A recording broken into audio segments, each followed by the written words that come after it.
नमस्कार दोस्तों, स्वागत है आपका हमारे यूट्यूब चैनल पर। दोस्तों, आज के इस टॉपिक में हम 20 नंबर का एक टेस्ट लेंगे और जो भी अभ्यर्थी उत्तराखंड पीसीएस लोअर पीसीएस की तैयारी कर रहे हैं उनको इससे काफ़ी बेनिफिट मिलेगा। उन्हें अपनी तैयारी का आइडिया आएगा कि किस टाइप से उनकी तैयारी चल रही है। आपने बाद में कमेंट करके अपना स्कोर बताना है कि 20 में से आपने कितने सवाल सही किए हैं। और आज के इस टॉपिक में मैंने 5 नंबर की रीजनिंग या मैथमेटिकल रीजनिंग भी इसमें इंक्लूड की है। ठीक है, तो चलिए स्टार्ट करते हैं दोस्तों। सबसे पहला क्वेश्चन है, भारत का पहला मकबरा जिसमें दोहरे गुंबद का निर्माण हुआ है। तो इसका आपने राइट आंसर बताना है। ऑप्शन ए है बलबन का मकबरा, ऑप्शन बी है इल्तुतमिश का मकबरा, ऑप्शन सी फिरोज शाह का मकबरा और ऑप्शन डी है सिकंदर लोदी का मकबरा। तो दोस्तों, इसका राइट आंसर है ऑप्शन डी, सिकंदर लोदी का मकबरा। एग्जाम में क्वेश्चन ये भी पूछा जाता है कि भारत का वह कौन सा मकबरा है जिसमें गुंबद का निर्माण वैज्ञानिक ढंग से किया गया। तो बलबन का जो मकबरा है इसका गुंबद वैज्ञानिक ढंग से तैयार किया गया है। अगला क्वेश्चन देखते हैं दोस्तों। महात्मा गांधी द्वारा व्यक्तिगत सत्याग्रह आंदोलन के लिए प्रथम सत्याग्रही कौन चुना गया था।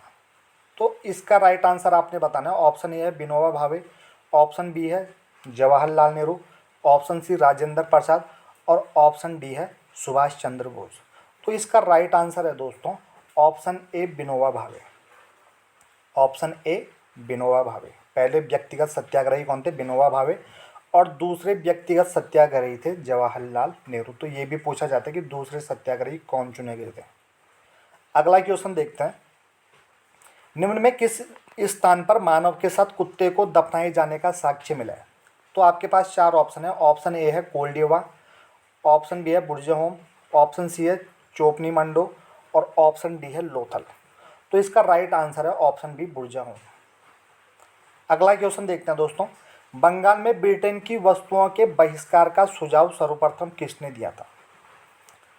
ऑप्शन ए है अरविंद घोष, ऑप्शन बी है कृष्ण कुमार मित्र, ऑप्शन सी है मोतीलाल नेहरू और ऑप्शन डी है सतीश चंद्र मुखर्जी। तो इसका राइट आंसर है दोस्तों ऑप्शन बी कृष्ण कुमार मित्र। और ये जितने भी क्वेश्चन है दोस्तों सारे पीसीएस लोअर पीसीएस में रिपीट हो रखे हैं, तो मैंने वहीं से इनको इंक्लूड किया है। और मेरी कोशिश ये नहीं है कि आप लोगों को क्वेश्चन ना आए, मैं चाहता हूँ कि आप लोगों को क्वेश्चन आए, इसलिए मैंने कुछ क्वेश्चन टफ रखे हैं और कुछ क्वेश्चन ईजी रखे हैं जिससे बैलेंस बना रहे। ठीक है, ज़्यादा टफ लेवल का भी इतना टफ पेपर बना के भी कोई फ़ायदा नहीं है कि 20 नंबर में से आपको एक भी ना आए। तो ऐसी कोशिश करने का हमारा कोई फ़ायदा नहीं है, ये कोशिश हमारी व्यर्थ जाएगी। तो क्वेश्चन का लेवल इजी होना चाहिए या इजी टू मॉडरेट होना चाहिए। पीसीएस का पेपर भी इतना टफ नहीं आता उत्तराखंड में। ठीक है, अगला क्वेश्चन देखते हैं दोस्तों। पानीपत का तीसरा युद्ध कब हुआ था। तो पानीपत का तीसरा युद्ध हुआ था, आपने आंसर बताना है। ऑप्शन ए है 1757, 1764, 1760, 1761। तो इसका राइट आंसर है 1761 में। और ये भी क्वेश्चन पूछा जाता है कि पानीपत का तीसरा युद्ध किस किस के बीच हुआ। तो पानीपत का तीसरा युद्ध हुआ था मराठों और अहमद शाह अब्दावली के बीच में।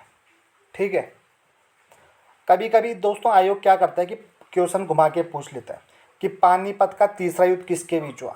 अब आपको ऑप्शन दे देगा मराठों और मुगलों के बीच, मराठे और अफगानों के बीच, मराठे और फारसियों के बीच।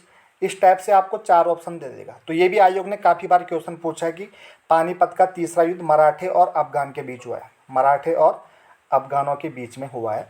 और इस टाइम मराठा पेशवा कौन थे। पानीपत के तीसरे युद्ध में मराठा पेशवा कौन थे। तो ये थे बालाजी विश्वनाथ। ये भी आपको याद रखना है, बालाजी विश्वनाथ। अगला क्वेश्चन देखते हैं दोस्तों। हिस्ट्री के 5 क्वेश्चन हमने कंप्लीट कर लिए। अब बात करेंगे साइंस। तो हाइग्रोमीटर का उपयोग किस में होता है। यहाँ पे थोड़ा मिस्टेक हो गई, मैंने हाइड्रो लिख दिया। ठीक है, हाइड्रो भी एग्जाम में पूछा जाता है लेकिन ऑप्शन मैंने हाइग्रोमीटर के हिसाब से दिया है। तो आपने बताना है कि हाइग्रोमीटर का उपयोग किस में होता है। दाब मापने में, आर्द्रता मापने में, ऊंचाई मापने में और समुद्र की गहराई मापने में। तो इसका उपयोग किया जाता है आर्द्रता मापने में। हाइग्रोमीटर का उपयोग किया जाता है आर्द्रता मापने में। अगला क्वेश्चन देखते हैं दोस्तों। 2 अस्थियों को आपस में जोड़ता है। तो 2 अस्थियों को आपस में जोड़ने का काम कौन करता है। ऑप्शन ए है लिगामेंट, ऑप्शन बी है टेंडन, ऑप्शन सी है ए और बी दोनों और ऑप्शन डी है नन ऑफ दीज। तो इसका राइट आंसर है लिगामेंट। अस्थि को अस्थि से जोड़ता है लिगामेंट। अगला क्वेश्चन है रक्त का पीएच मान कितना होता है। काफ़ी इजी क्वेश्चन है।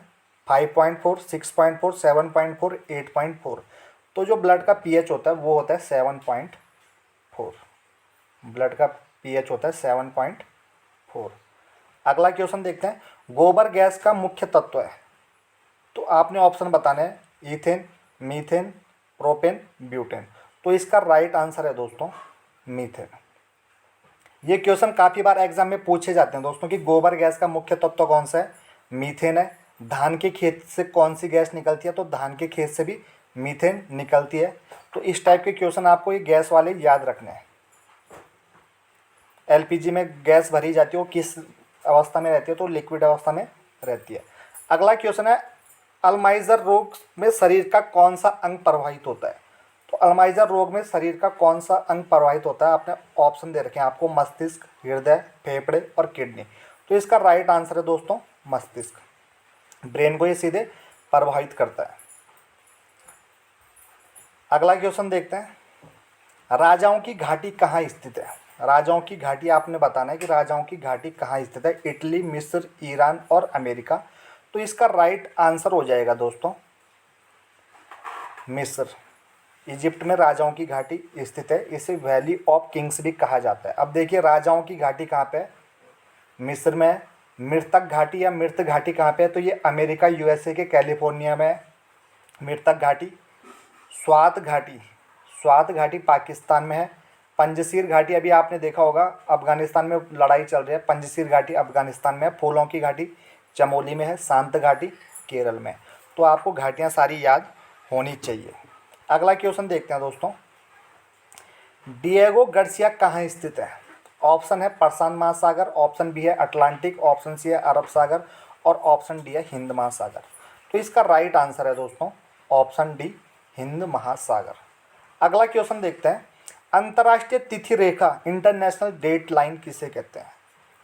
तो आपके पास ऑप्शन है 0 डिग्री अक्षांश, 0 डिग्री देशांतर, 180 डिग्री देशांतर और 90 डिग्री अक्षांश। तो अंतर्राष्ट्रीय तिथि रेखा कहा जाता है 180 देशांतर को।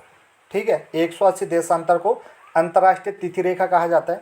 0 डिग्री देशांतर को मानक समय रेखा कहा जाता है। 0 डिग्री अक्षांश को विषुवत रेखा या भूमध्य रेखा कहा जाता है। अगला क्वेश्चन देखते हैं, विश्व में क्षेत्रफल का 5वां सबसे बड़ा देश कौन सा है। क्षेत्रफल के हिसाब से विश्व का 5वां सबसे बड़ा देश कौन सा है। तो विश्व में क्षेत्रफल के हिसाब से सबसे बड़ा देश है रूस। भारत का स्थान है 7वां, भारत का स्थान है 7वां। और 5वें नंबर पे है दोस्तों ब्राज़ील, 5वें नंबर पे है ब्राज़ील। अगला क्वेश्चन देखते हैं, विश्व की सबसे लंबी तटरेखा वाला देश कौन सा है। तो विश्व की सबसे लंबी तटरेखा वाला देश है, आपने बताना है चीन, ऑस्ट्रेलिया, ब्राज़ील और कनाडा। तो विश्व का सबसे बड़ा देश है क्षेत्रफल में, विश्व का सबसे बड़ा देश है क्षेत्रफल में चीन, सबसे बड़ा देश है रूस। ठीक है, क्षेत्रफल में, जनसंख्या में है चीन और तटरेखा सबसे लंबी कनाडा की है। इसका राइट आंसर हो जाएगा सबसे लंबी तटरेखा वाला देश है कनाडा। अगला क्वेश्चन देखते हैं दोस्तों, रीजनिंग के क्वेश्चन है, यदि 12 व्यक्ति एक दूसरे से हाथ मिलाते हैं तो कुल कितनी बार हाथ मिलाया जाएगा। ये मिलाया है, ठीक है। यदि 12 व्यक्ति एक दूसरे से हाथ मिलाते हैं तो कुल कितनी बार हाथ मिलाया जाएगा। अब देखिए दोस्तों, इसका एक फॉर्मूला है n × n-1/2। ये आपने ध्यान रखना है, n × n-1/2। अब देखिए n कितना हो जाएगा 12, ठीक है, और n-1 कितना हो जाएगा, 12 में से एक जाएगा 11 और अपॉन 2 हो जाएगा। तो 12 को 2 से काट देंगे तो ये हो जाएगा 6 × 11। तो हो जाएगा 11 छके 66। ऑप्शन हो जाएगा सी राइट आंसर। अगला क्वेश्चन है दोस्तों, यदि 10 व्यक्ति एक दूसरे को उपहार देते हैं तो कुल कितने उपहार दिए जाएंगे। गिफ्ट वाला क्वेश्चन है, यदि 10 व्यक्ति एक दूसरे को उपहार देते हैं तो कुल कितने उपहार दिए जाएंगे। तो इसको आपने किस टाइप से हल करना है, इसका आंसर हो जाएगा दोस्तों n × n-1। ठीक है, तो इसका आंसर हो जाएगा 10 × 9। तो 90 इसका राइट आंसर हो जाएगा। अब आप बोलोगे कि सर आपने पिछले बार में n into n minus one upon two किया और इसमें आपने n into n minus one किया। अब देखिए दोस्तों, अगर दो व्यक्ति हाथ मिला रहे हैं, ये जो दो व्यक्ति हैं ये एक दूसरे से हाथ मिलाएंगे तो हाथ कितनी बार मिलाया जाएगा? केवल एक बार गिना जाएगा। मैंने आपसे हाथ मिलाया, आपने मुझसे हाथ मिलाया, कोई कहेगा उन्होंने कितनी बार हाथ मिलाया? आपने भी मिलाया, मैंने भी मिलाया, एक बार मिलाया। मान लो कि जैसे भारत और पाकिस्तान का क्रिकेट मैच चल रहा है, एक मैच चल रहा है, ठीक है। अब इन दोनों के बीच में एक मैच हो गया, ठीक है। तो इन दोनों ने कितने मैच खेले? दो मैच तो खेले नहीं, भारत ने और पाकिस्तान ने एक ही मैच खेला, दोनों ने एक मैच खेला है। तो हाथ भी मिलाया जाएगा, तो दोनों ने हाथ कितनी बार मिलाया? एक बार मिलाया, जबकि दोनों ने मिलाया। लेकिन अगर दोनों एक दूसरे को गिफ्ट देंगे, इसने इसको गिफ्ट दे दिया और इसने इसको गिफ्ट दे दिया, तो गिफ्ट कितने दिए जाएंगे? दो, ठीक है। तो इसमें n-1 का फॉर्मूला लगेगा। तो ये आपने ध्यान देना है, हाथ मिलाने वाले में n-1 अपॉन टू करना है आपने। अगला देखते हैं दोस्तों, यदि एक समारोह में कुल 72 बार उपहार दिए गए तो समारोह में कितने व्यक्ति थे? अब आप इसे किस टाइप से करोगे? यदि एक समारोह में कुल 72 उपहार दिए गए तो समारोह में कितने व्यक्ति थे? अब देखिए दोस्तों, हमने एक फॉर्मूला बताया था n into n minus one, ये हमारा फॉर्मूला था और टोटल कितना आ रहा है? 72। अब ये n और n माइनस वन की वैल्यू आनी चाहिए 72। अब हमने यहाँ पे क्या करने हैं? ऑप्शन इनमें से पुट करने हैं। अब आप इसको क्या करोगे? एन स्क्वायर माइनस एन, ठीक है, इक्वल टू 72। इस टाइप से सॉल्व करोगे तो काफ़ी आपको समीकरण बनानी पड़ेगी, तो काफ़ी स्टूडेंट के लिए टफ पड़ जाएगा। तो हम इसमें क्या करेंगे? n into n minus one बराबर 72, तो इसकी वैल्यू 72 आनी चाहिए। अब देखिए यहाँ पे हम रखेंगे 7 इंटू एन माइनस वन, कितना हो जाएगा? 7 में एक जाएगा 6, तो 7 छक्के 42 हो रहा है, तो ये गलत है, ठीक है। अगला देखते हैं 8, और 8 में से एक घटा देंगे तो कितना हो जाएगा? 7, तो 8 सते 56, ये 72 के बराबर नहीं है। अगला देखते हैं 9 into n minus one, 9 minus one कितना हो जाएगा? 8, तो 8 में कितना होता है? 72, तो 72 के बराबर ये आ गया, तो ये आंसर हमारा सही हो जाएगा। तो आपने क्या करने से ऑप्शन से रखना है। अगला क्वेश्चन देखते हैं दोस्तों, एक समारोह में 45 बार हाथ मिलाया गया तो समारोह में कितने व्यक्ति थे? अब देखिए इसका फॉर्मूला हमने बताया था n into n minus one, n into n minus one upon two बराबर कितना है? 45। अब इसकी आंसर कितना आना चाहिए? इसकी वैल्यू भी कितनी आनी चाहिए? 45 आनी चाहिए। अब देखिए हम यहाँ पे क्या करेंगे? ऑप्शन रखेंगे। अब देखिए यहाँ पे हम रखेंगे 7, तो ये हो जाएगा 7 इंटू 7 में एक जाएगा 6 अपॉन टू, तो ये हो जाएगा 3 7 21, तो ये गलत है। अगला देखते हैं 10 इंटू 10 में एक जाएगा 9 अपॉन टू 5, तो 9 पंजे 45, तो ये 45 के बराबर आ गया। तो हमारा राइट आंसर क्या हो जाएगा? Option B. अगला क्वेश्चन देखते हैं दोस्तों, एक अष्टभुज में कितने विकर्ण खींचे जा सकते हैं? एक अष्टभुज में कितने विकर्ण खींचे जा सकते हैं? तो इसका फॉर्मूला है n into n minus three upon two. अब देखिए अष्टभुज n बराबर हो जाएगा 8, भुजाओं की संख्या कितनी है? 8, n माइनस थ्री, 8 माइनस 3 कितना हो जाएगा? 5 अपॉन टू।